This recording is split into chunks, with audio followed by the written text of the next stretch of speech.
The stock of the day is brought to you by IG, Australia's #1 CFD provider. With over 17,000 markets and extended trading hours, turn US earnings season volatility into opportunity. Get started at IG.com. And our stock of the day is Reece, REH. So it's provided a FY25 trading update today, highlighting a challenging trading environment in the second half of FY25 due to ongoing housing market softness, particularly in the United States, although Australia and New Zealand volumes also are remaining soft.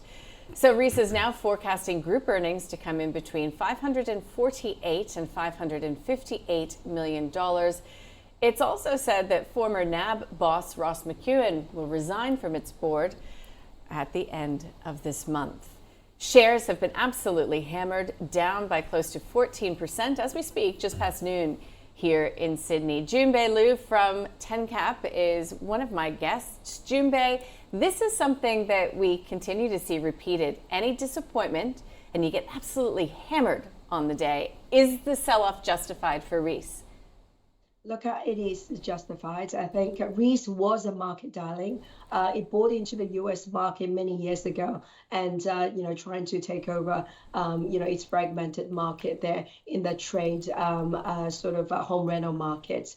Now, clearly, we know the macro environment is pretty tough in the US, but what's really been happening with Reece is that some of its ex-employee from the business that they bought have left a little while ago, and they in fact took 25% of the staff and now setting up competition to their business there in the US. And one of the thing that Reece management called at the result 6 months ago, where it was a disappointing result as well. They said there's just competition everywhere, not just in the US, it's in Australia. Certainly seems like not only cyclically the micro environment is tough for Reece at the moment, it's also structural because all this increased competition potentially can threaten some of the higher margin it's been making. So companies still trading on 30 times, still very, very expensive for a cyclical business. I do think there's more downside from here on. So that would be a sell. Yes. Reece, to Junbei's point, I mean, it was even hard to get set in it at one point because there was such, family ownership of the company, but really feeling the slowdown. Yeah, slowdown and input costs are going higher as well, so that is obviously going to increase or crimp on those margins going forward. So I think, it's a tale of two things. You've got potential slowdown around the world with tariffs and those kinds of things, and so people are looking to pull things back a little bit. You've got that squeeze on your margins and you've got higher input costs as well, which really just is a sort of a perfect storm for Reece and how it's going to be affected.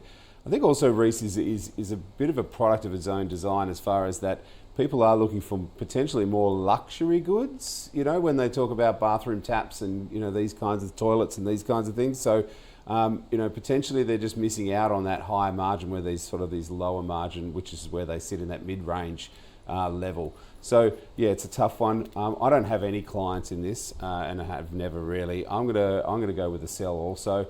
I think there's still lots of water to go under the bridge, and it's a pretty big downgrade.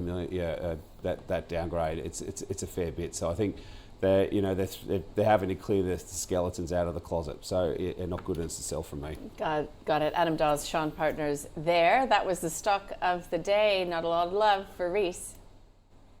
The stock of the day was brought to you by IG. Turn volatility into opportunity this US earnings season with extended trading hours on over 110 key US shares. Get started at IG.com.